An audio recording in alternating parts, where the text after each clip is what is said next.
Hello, everyone.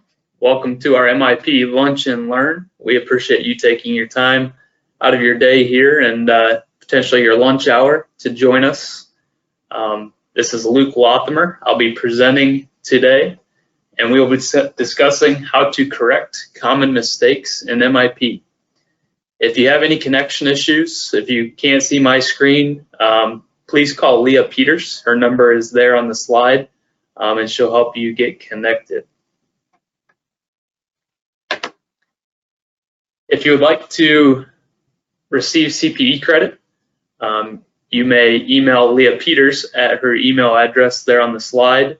And if you could, note in the subject line of the email, CPE credit, and she'll be happy to send you 1 hour of CPE for the Lunch and Learn today. I do want to mention as well, as far as the slides go, if you have those, great. If you haven't pulled up on your screen, awesome. There is a panel with the GoToWebinar. You may see a handouts section. And so within there, you can also pull up the PDF slides as well, just so that you're aware. All right. So with our Lunch and Learn today, we will be taking your questions like we have with the user groups in the past. So you can use the questions or the chat box there to submit them. Due to our Lunch and Learn being 1 hour here today, if time permits, we'll read and answer those at the end of the call. We will not be opening the phone lines for live questions today. If there are questions we don't get to, we'll be happy to review those afterwards, and we will follow up and provide you an answer.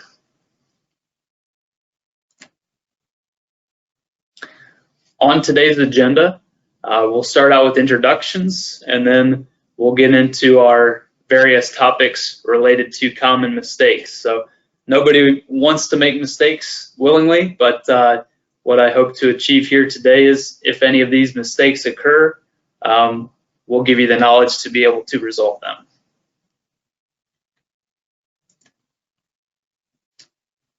That is myself, Luke Lothamer. I will be your presenter today.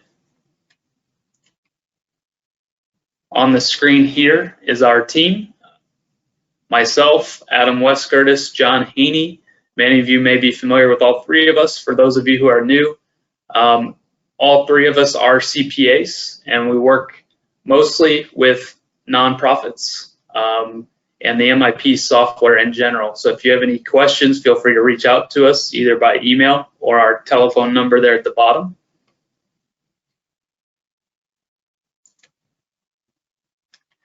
For those of you who are new and have not attended a user group in the past and are not familiar with DWD, we are a part of the CPA firm Doolan, Ward & DeWalt, and it was established in 1939. We are located in Fort Wayne, Indiana, in the northeast corner up here, and we do have around 65 staff.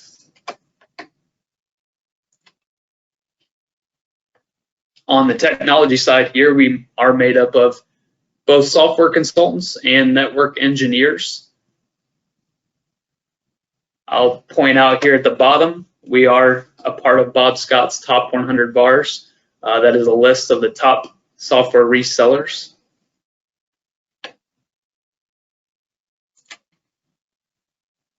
We do also offer other software solutions besides MIP. So some of you, if you've worked in other organizations, you may be familiar with the Sage name. So we do work with others such as Sage 100, Sage 50, and Sage Intacct is the new kid on the block, I would say. And we have seen significant interest in this solution. Sage Intacct is the most similar to MIP in the sense that it is a segment-driven or table-driven chart of accounts. So with nonprofits, many of you have a fund segment. Sage Intacct works in a similar fashion where you can split those segments apart. I do want to turn our attention to Sage Intacct a little bit here. So like I said, we have seen a lot of interest in that lately. What you see on the screen here is the dashboard. Sage Intacct is a more robust MIP, in my opinion. On the dashboard here, you have all kinds of charts. You have a financial statement there, an income statement. You have some cards at the top there that can show you unfavorable or favorable situations or scenarios. So if you've ever thought about moving on to an upgraded MIP or another solution, maybe you've outgrown MIP, it's just not fitting your needs, we would like to have that discussion with you if there's any interest. On the other side of it, network services. We do offer other areas here as well. As you can see, managed IT security plans, data backup services, disaster recovery. That's a big one lately with all the spam and whatnot attacks. Microsoft Office 365, managed IT services.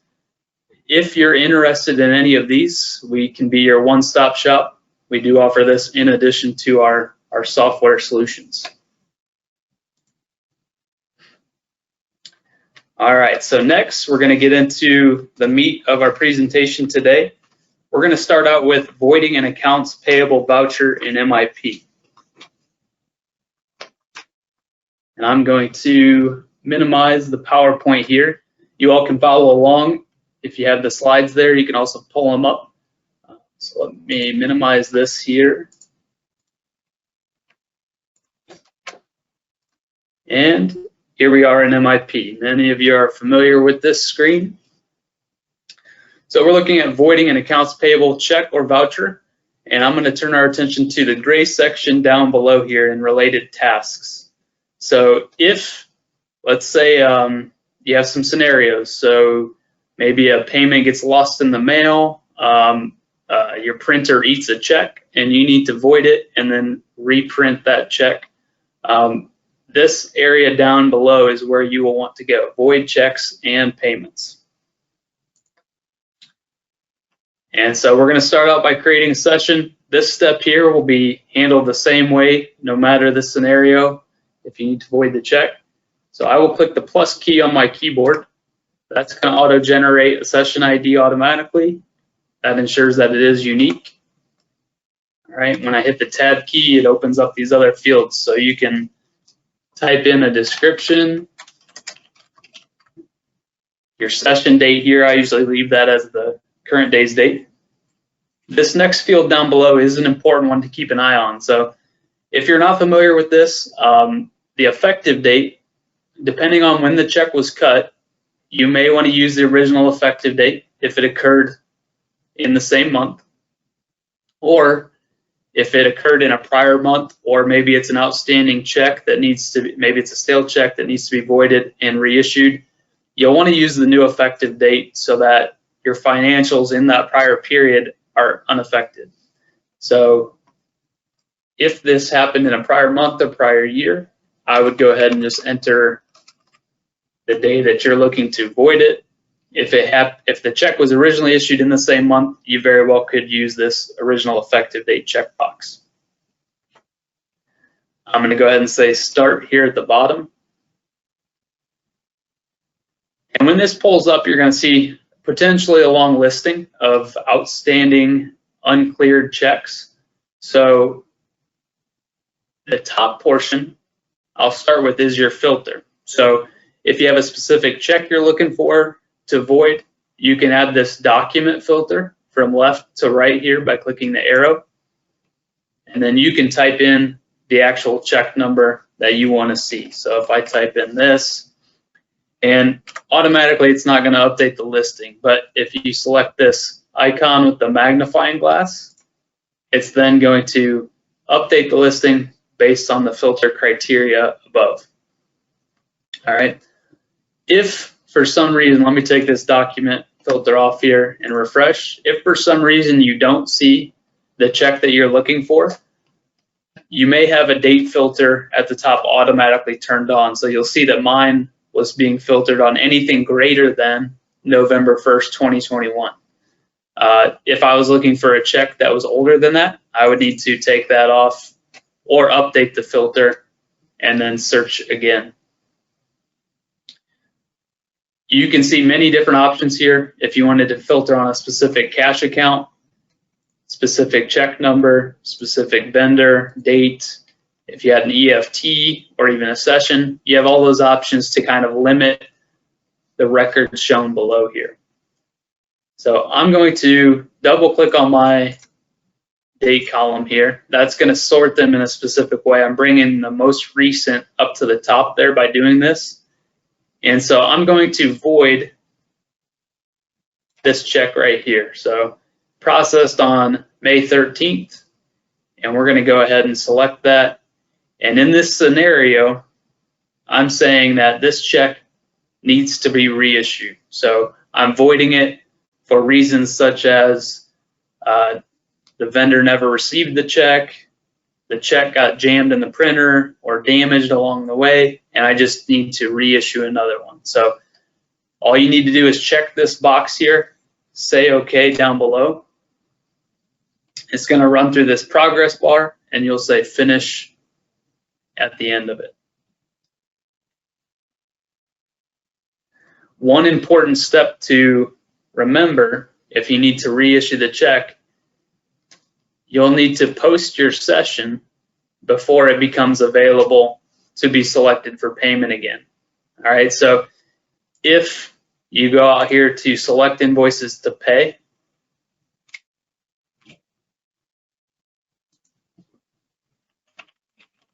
let me create a new session here. If we look out here at our outstanding invoices that can be paid and you don't see the invoice associated with that check we just voided, it's possible that your void session was never posted. So let me go ahead and post this. We'll go ahead and say cancel here and reopen our select invoices to pay.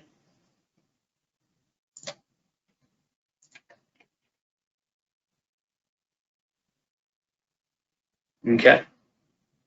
And this one is associated with invoice 124896.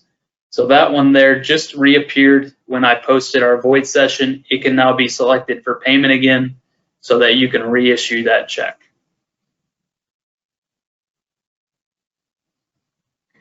That is one scenario where you need to void the check to have the ability to reissue it. The other scenario would be if a check was processed and maybe it was processed to the wrong vendor, or maybe it was a duplicate, and in that scenario there, you may need to void the check and reverse the invoice. So let me say cancel here at the bottom. We're going to go back to our void checks and payments here. We're going to start a new session.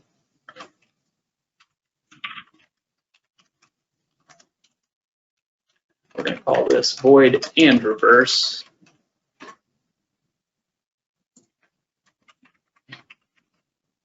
Okay, and I'm doing the same steps here. We're going to use a new effective date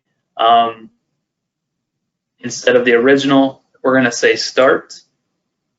Once again, it's going to bring up that listing of checks, and we're going to look at, let me filter by date or sort by date again, bring the most recent up to the top, and we're going to look at this EFT payment here that was processed. So we want to void it, and we also want to reverse the invoice. So this column here off to the right, reverse invoice, this is available so that you can reverse it and void it all in the same step. Again, our scenarios here maybe it was processed to the wrong vendor, maybe it was a duplicate payment, and that one no longer needs to be outstanding. So we're going to check both boxes in this case, and we're going to say OK. Same thing here, we'll say finish. And then now we're going to go into our post transactions. And the one thing I want to show you here is in this scenario, when we select our void and reverse, you're going to notice there's actually two sessions out here to be posted with the same session ID. When you do a void and a reverse, it creates an APV session as well as an API. And this note here tells you that those must be posted together. It won't let you post one and then the other.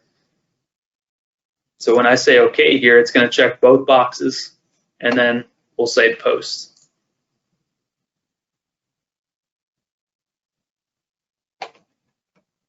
All right. And so one way to verify that it did exactly what we expected it to do is if we look in vendor balances here. And if you're not familiar with vendor balances, maybe you're new to MIP, if you work with AP at all, vendor balances will become your best friend. This is the best way to research transactions that have happened. If corrections need made or have been made, vendor balances is the area where you're going to want to look. So let's first start with our international supplies here. So you'll select your vendor ID that you want to look up information on. And then your transactions that you want to pull into this screen, you can look up all activity here. And if maybe you are familiar with vendor balances, but you're not familiar with the options listed here. So when I pull this up, it's going to show us this listing based on invoice number. If you wanted to see it by check number instead, you could select this checks and vouchers, and you would then in turn see the check or voucher number instead of invoice. So your dates, you can adjust your date range to only show certain activity, and we'll hit display here. So here's our $50 invoice that we voided and reversed. Or actually, it's the one we just voided. So we'll look back at the other one here in a sec. I expand this here so I can see the detail behind it and the history of what may have happened. So when you're researching this, I read this as, okay, API is your AP invoice session. So there's your invoice originally being entered into MIP for $50. Your APS session is your system generated check, and that is the check being issued to the vendor. So you'll see a -50 or a credit of $50 there. And then since we voided it, you see the void occurring down below that. So these happen kind of in succession here. So invoice is created, check is cut, check is voided. And when the check is voided, it puts that invoice back into the listing to be selected for payment. If you look up here in the upper corner where it says outstanding balance, when we voided that, it put a balance outstanding again. So there's $50 that still needs to be paid at some point in the future. All right, so that's what it looks like for a check void. Now, if we look at our other one here, let's look at ABC Office Supply.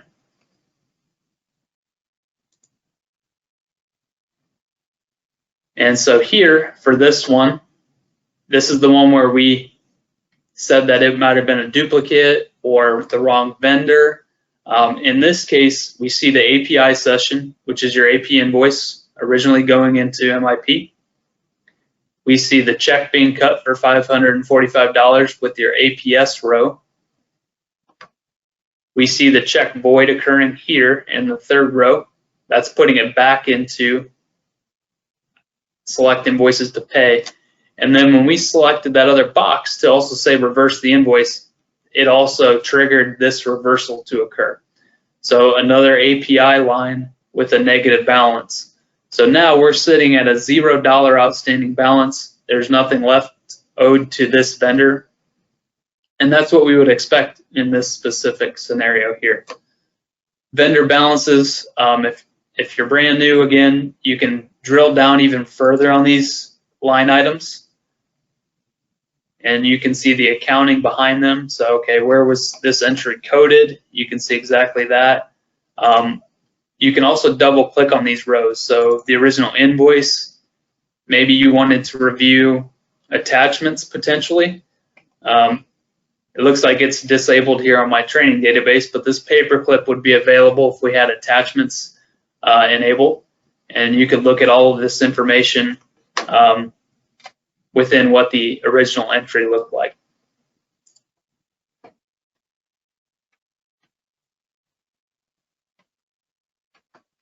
All right, so that is how to void an accounts payable check or voucher. And then we also showed you how to, depending if you also need to reverse the invoice, you can do that all in one step. How to correct misnumbered checks in MIP. That's the next area we're going to move on to.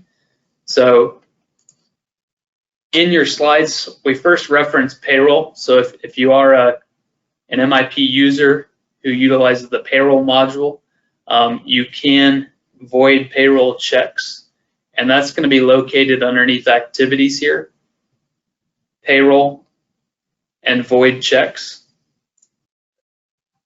Okay, so this is telling me I have a calculated payroll currently. Your entry will not be reflected in this calculated payroll. I'm going to disregard this. If you did have a calculated payroll, you would want to make sure that if you wanted that void check to take place, you would want to make sure that the calculated payroll is either complete or removed first. So out here, this is very similar to what we were looking at in AP. This is just showing us payroll related checks or vouchers. You have a filter bar at the top. Again, you can filter on a cash account, a check number, even an employee ID if you have one in particular. And so if I filter on one specifically, you click the magnifying glass at the top again. That then limits it based on what you've input in the criteria one up here. The recommended approach for voiding payroll checks, depending on if it's one or if it's an entire pay cycle, we would recommend restoring from a backup. Many of you I know are on the MIP cloud. You can have MIP restore your database from a backup if, let's say, a whole pay cycle got messed up, and instead of voiding all the checks through here, you just wanted to restore from a backup. That's probably what we would recommend in those cases. That way you're able to reprocess payroll cleanly, and there aren't a ton of corrections needed to be made if you're able to restore. Now, if that's not possible, maybe you've processed payroll, everyone's moved on, you can go through this process and make the corrections accordingly. So it works just like the others. You check off the boxes here, say okay. This brings up a box here similar to what we saw before. So depending on if the pay cycle occurred in a prior period, you may want to define a new effective date, or if it's recent, you could always use the original effective date.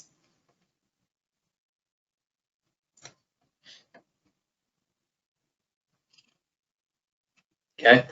Now, once you void that, and let's say you needed to pay the employee again, you would want to go through a supplemental payroll to process that additional check. So supplemental timesheets is where you'll want to go, depending on if it's in the payroll module or HR. You'll want to process that and go through the full process to get those employees paid correctly.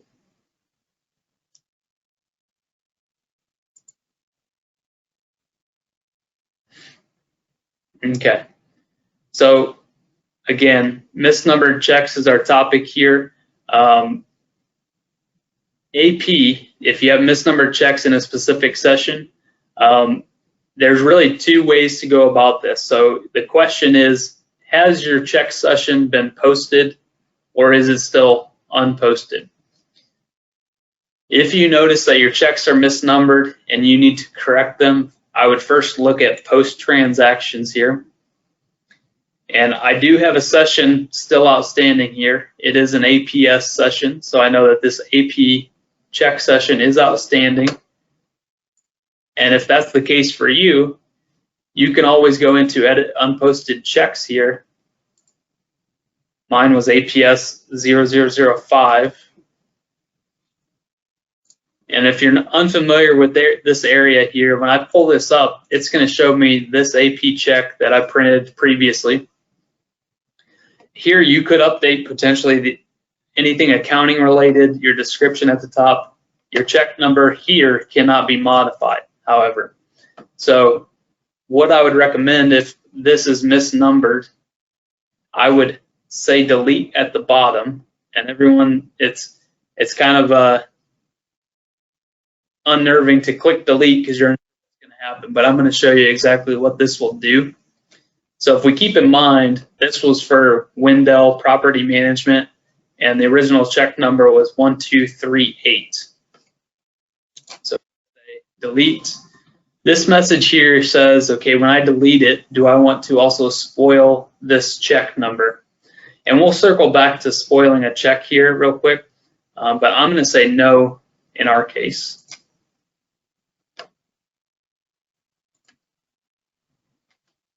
And when I come back out here, I deleted that. Check individually. My session is still here. I'm going to delete my session. If you had multiple checks within the session, you could delete them all at once there. And again, deleting the checks, what that's doing is it's saying I need to reprocess them because there was a misnumber or the number was incorrect. So when I come back out here to select invoices to pay, and we go ahead and select a new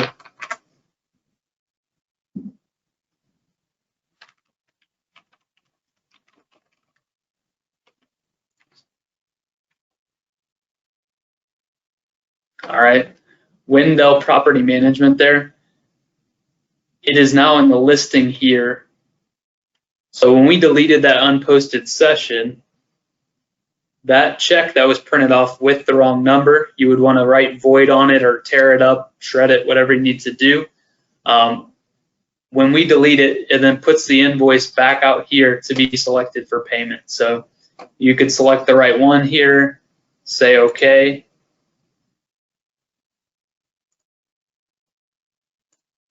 We're going to select our session. And when you say start and you're ready to print that new check here, you'll want to make sure that start with check number here reflects what it should be. So that's the proper way to renumber a check or correct a check number as long as the session is still unposted, okay? If the session has been posted, then we have to take a different approach. So we can no longer delete the session, rerun through the check printing process. We actually have to go through the void like we did earlier in the Lunch and Learn here today. So you would come out here, create a void session,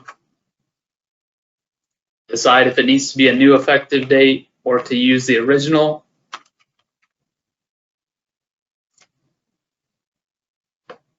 And then you would come out here, pick which check you need to void, decide if the invoice needs to be reversed as well, and go through that process to void it.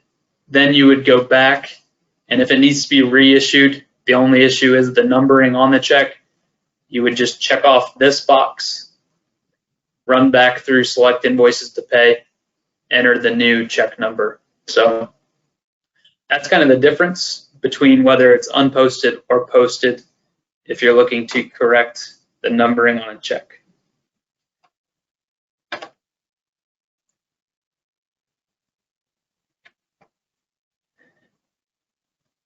Back to the area of spoiling checks. So if you have a scenario where you're voiding the check and that check number should no longer be used,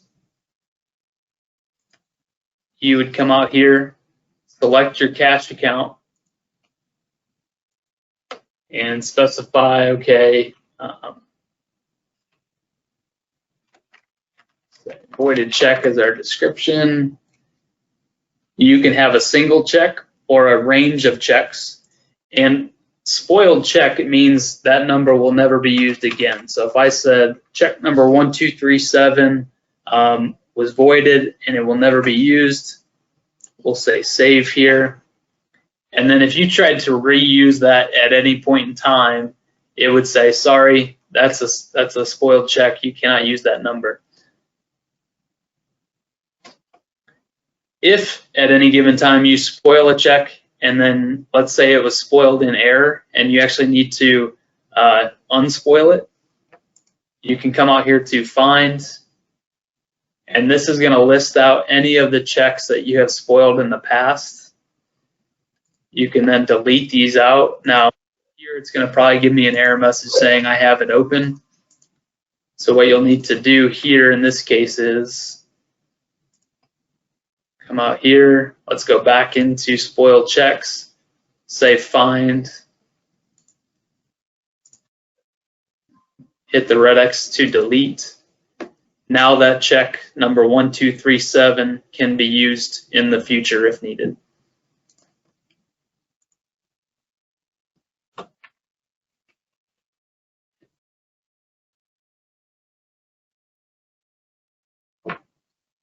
All right. If at any given point, I know this never happens, but if a posted document ever is coded incorrectly, or maybe it's entered with the wrong vendor, wrong amount, I'm going to show you how you can correct that within MIP here.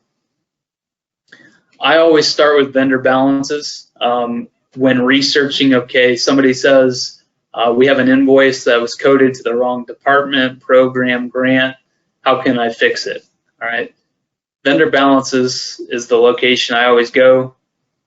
And like I said before, this will become your best friend if you work in the AP department. So we're going to look again at ABC office supply here. We're going to expand our document. Right now it's showing our invoice number of 7486. All right, we have since voided the payment. We've reversed the invoice. So if we look at here, what the original coding for our transaction was, okay? This was a distribution code that was used, but let's say your distribution code booked it to the wrong department. Maybe 201 should have never been used. Maybe that's a department that should have been discontinued. You would first want to grab important information. The two pieces of information that are important in this scenario are session ID and document number. And if you've done reversals within MIP, you already know that. So I'm just telling you something you already know here. I always like to take a screenshot or write it down on a piece of paper just so that you have it, or you could keep vendor balances open even at the bottom and toggle back and forth. So to complete the reversal, we're going to go to accounts payable or back to this tab here and into enter invoices. I'm going to start a new session here, and we're going to say coding correction.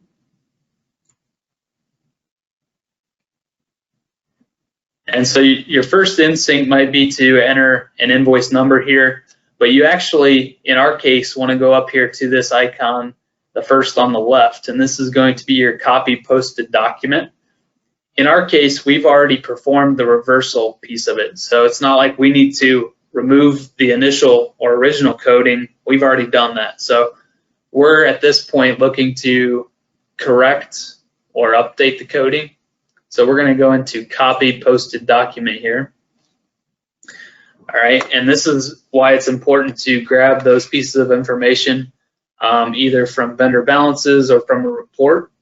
So our session ID here, and if you didn't write it down or take a screenshot, you can always go back here and reference it. So we're looking at session API 0002, document number 7486.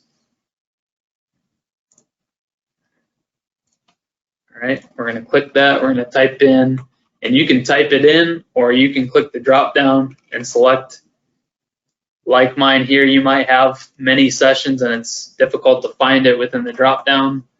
So I'm just going to type in API 002. And my document here, we're looking for that Apple iPad, invoice number 7486. And I'm going to point this out in particular. This is very important when you're copying a document, and it should be for the same invoice. You always want this to be the same document number as up above if you're just making a correction to it, such as coding or vendor or amount.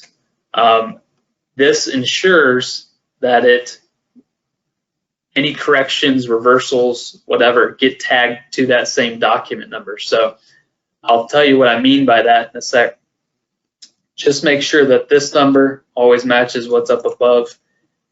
Your dates down below for the copy. In our case, we want to use the same dates. We do want them to be in the same time period. If you wanted to update the description to indicate that it's a correction, you could do that here. I'm going to go ahead and say OK.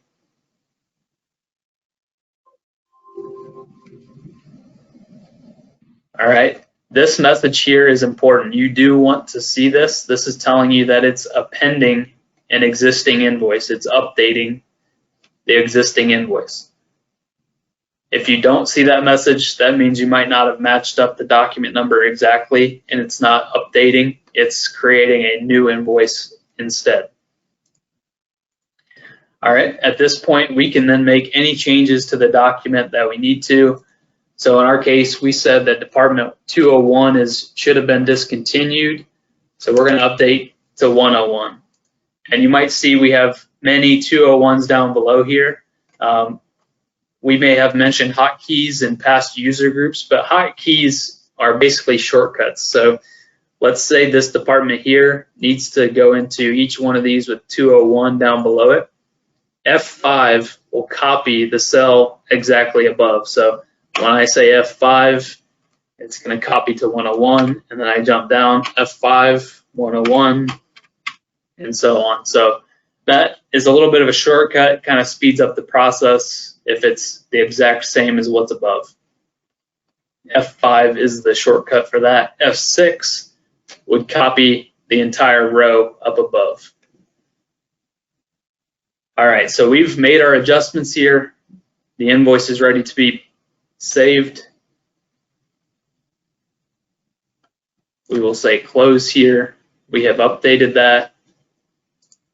I'm going to go post this session.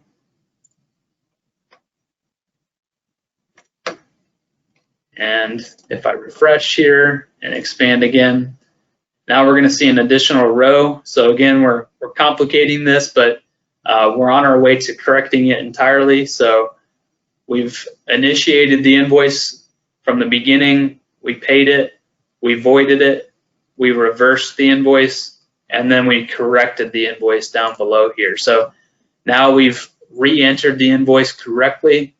You'll notice there's an outstanding balance here at the top.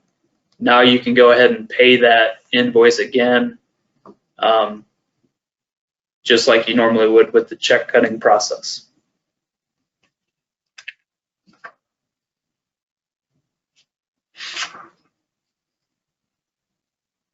All right, so we're going to close here, and I'm going to go into vendors. The next one we're going to look at is how do you merge vendors, maybe rename them, and then how do you handle vendors that have multiple check addresses in MIP. So we're going to look at maintenance down below here, still in the accounts payable module. So we'll select vendors. We'll go out here to ABC Office Supply. Now, if you're looking to merge or rename vendors, this is a common mistake here. So it's a fairly simple and straightforward to merge or rename. The common mistake here is the icon isn't available. It's grayed out. Many of you may think, well, I don't have access to it. The one thing that you have to do, if you have a vendor pulled up here, you have to say new at the bottom, and then that icon appears. Now, if you do that and that icon is still grayed out, you very well may not have permission to do that. So you have to work with your administrator to give access if you should have access, and then you can go forward with this. Once you click this icon here, you can select a current vendor ID, and you can select ABC here. Whether you want to merge or rename, I'm going to say maybe ABC Office Supply is now actually XYZ Office Supply. So we're going to merge them together.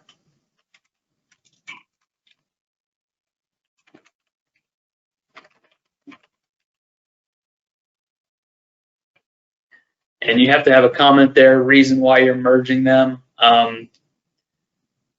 Many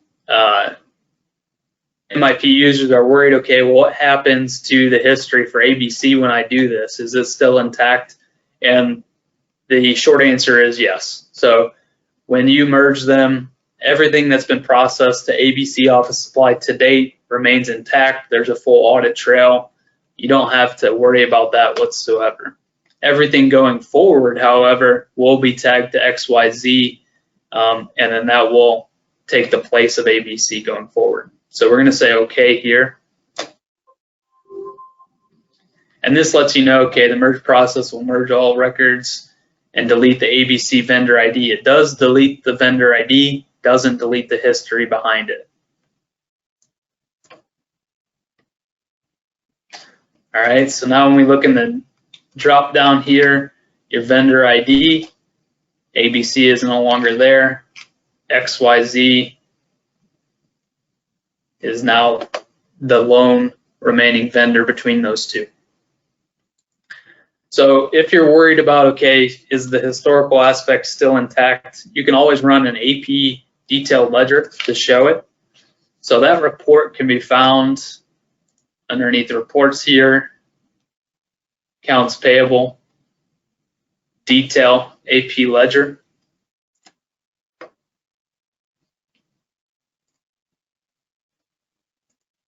And I've created a report here. You can use whatever dates you want to show the activity.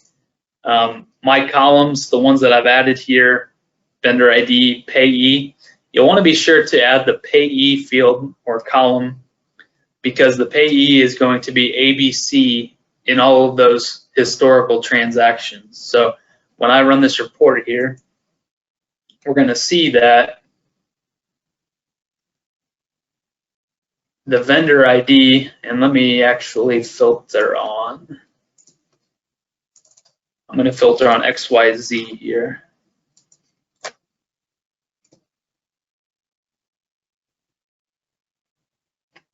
The vendor ID now shows XYZ, but the payee is ABC Office Supply. So all your history is intact. You can show that these invoices or checks were paid to ABC Office Supply, which is now XYZ.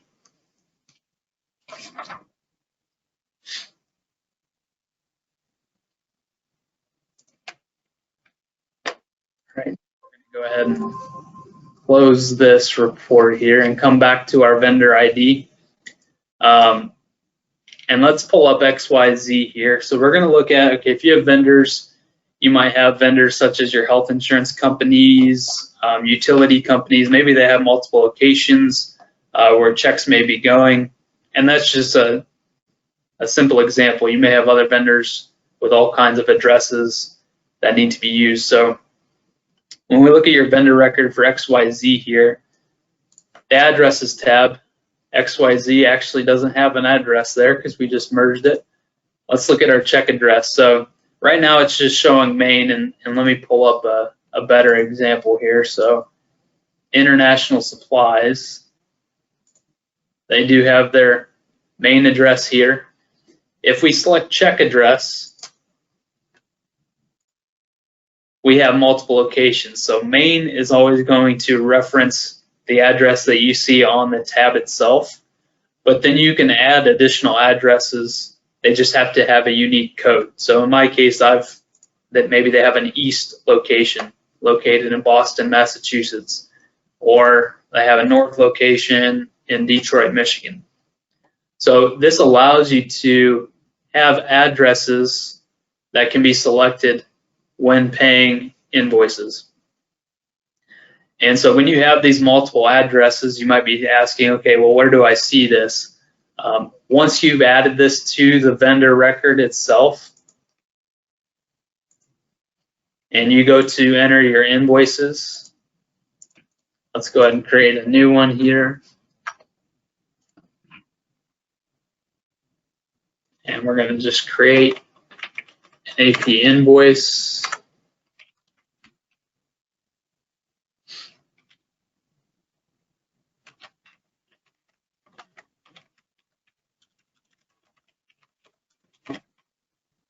And our vendor is going to be International Supplies. And many of you, if you haven't used multiple addresses before, may just pass through this and not realize where this is at. But your check address here always defaults to main. That's your preferred address. But if you have those multiple ones created, you can then select East, North, or whichever one applies. And you'll notice off to the right here, that's where that address updates. So you don't have to have unique vendor IDs if there's multiple locations. You can have one, in our case, International Supplies, and then have multiple addresses that can be selected when entering your invoice, and it carries over to cutting the checks. So something you might not have known, you can always update that at any point in time.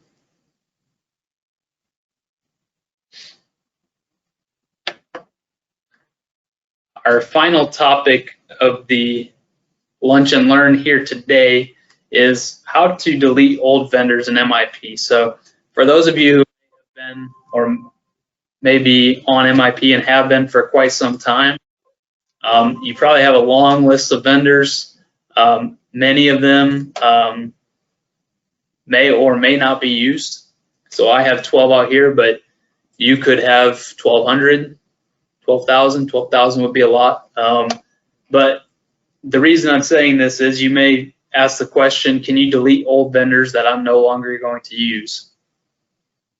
And merge and rename is one way to potentially clean up your vendor listing. So what we went through when we said new here,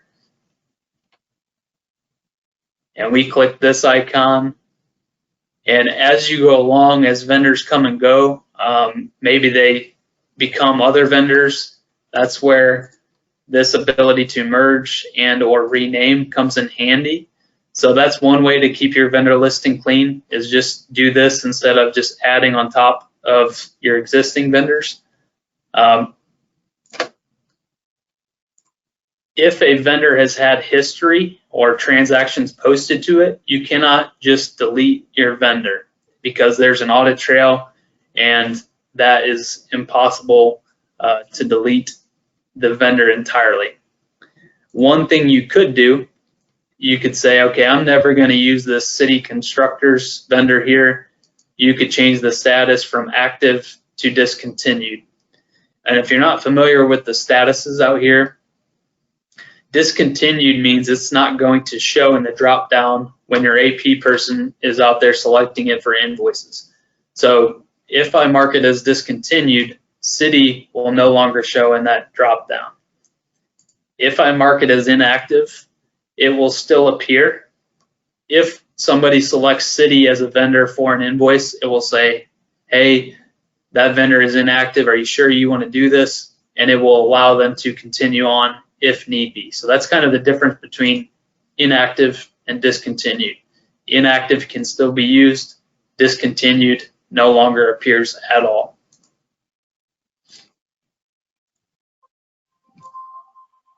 To take it a step further, so when I have delete in quotations there on the slide, what I mean is, okay, is there a way to remove the vendor entirely from this listing?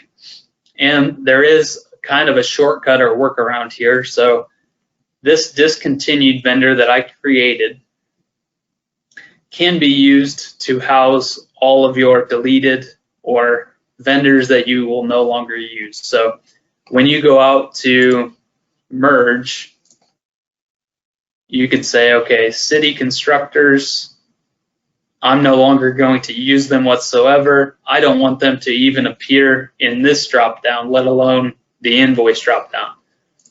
So you could then say, I want to merge it to discontinued, say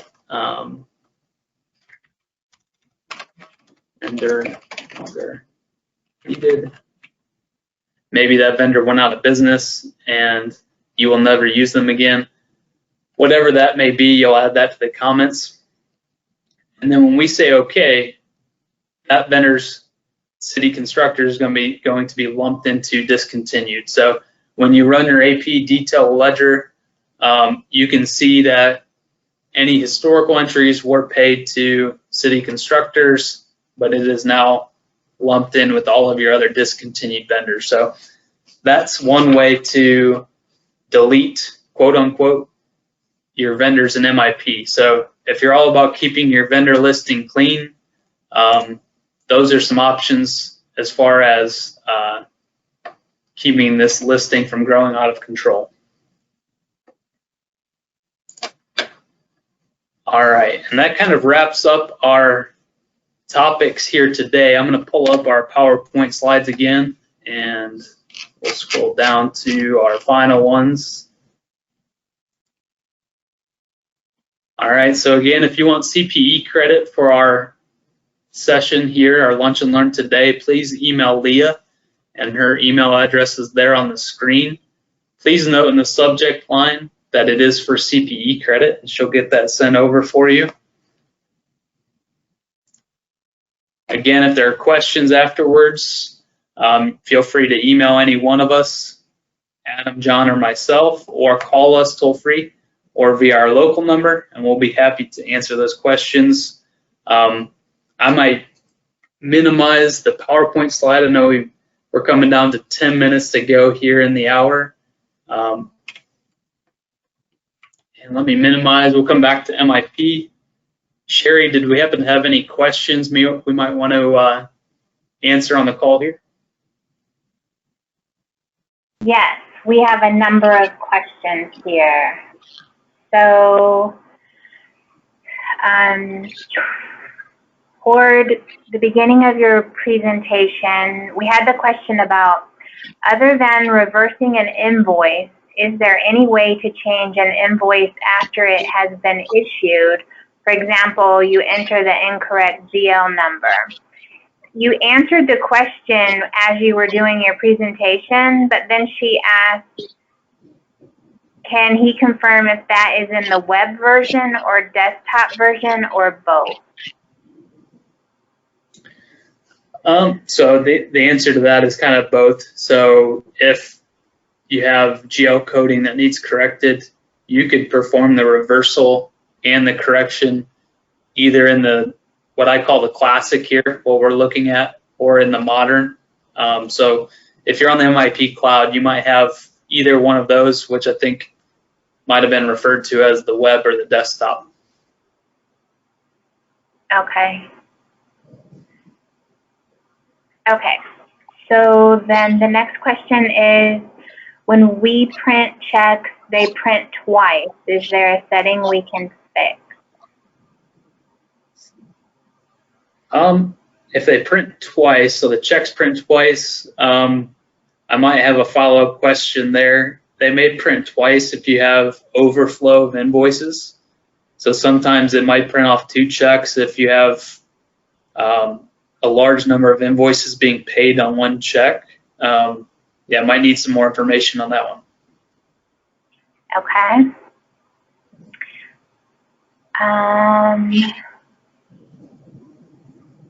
The next question is, how do you correct an invoice entry that has already been paid? The check was sent out and doesn't need to be voided. The invoice entry only needs to be corrected. Great question. So let me go back here. I'll take just a minute to kind of go into that a little bit. If I go back to vendor balances and I pull up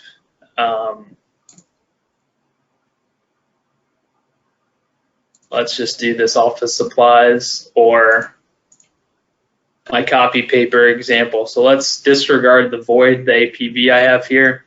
Let's say the check was issued and that was fine. The vendor was paid correctly, but we said that the coding was wrong on the invoice itself. This is the part where you would take this session ID and this document number. You would reverse the original invoice and then you would copy it like we did. Within the copy, that's where you make your corrections, whether that's any of the coding, the amounts. So you would handle it in that fashion. In that case, you're not actually touching the check. So your check remains intact. You're just correcting the invoice.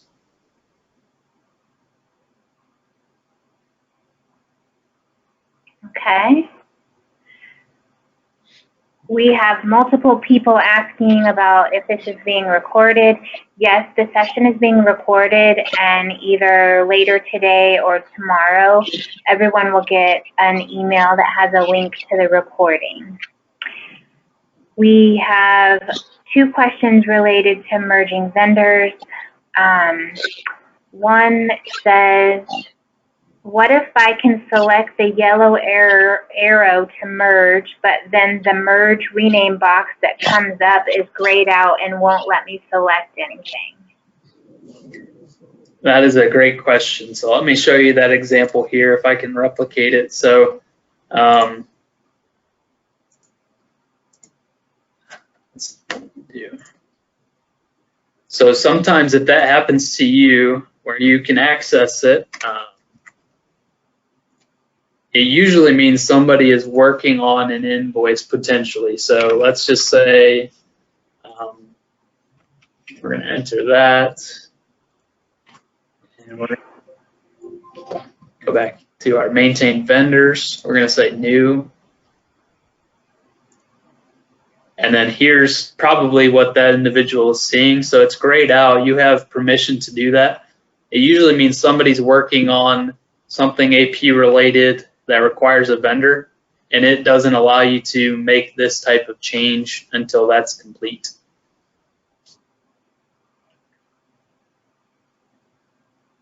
All right.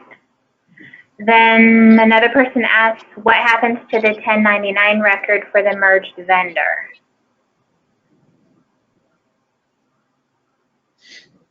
That's a great question. So it's going to reflect for the merged vendor. So in our case, we updated XYZ. You'll want to make sure that the 1099 information for XYZ is updated if it should be reflective of what ABC was. So that's a good question as well. So for 1099 purposes, you'll always want to make sure that your default form type and box number are reflected correctly so that come year end, those types of transactions are tagged with the right type and box. Okay. One more question here. When you rename a vendor, does that rename their ID? Yes, it does. Okay. And then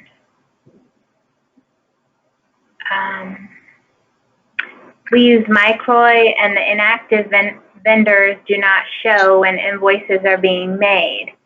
And if they did show, how would the person entering the invoice know that the vendor is inactive? MICROI might be unique. So MICROI, again, if you're not familiar with that, that's PO and requisition software. The vendor listing may have different rules than MIP in the sense that inactive won't show in the drop down. So inactive and discontinued, I think in the case of MICROI, are one and the same. Okay. Then the last question is, when a vendor ID is merged, does the old vendor ID and past transactions show in vendor balances?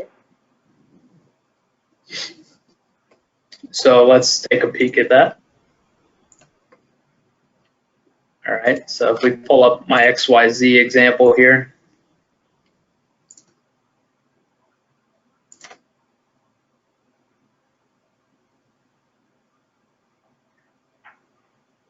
And I'll just double click on.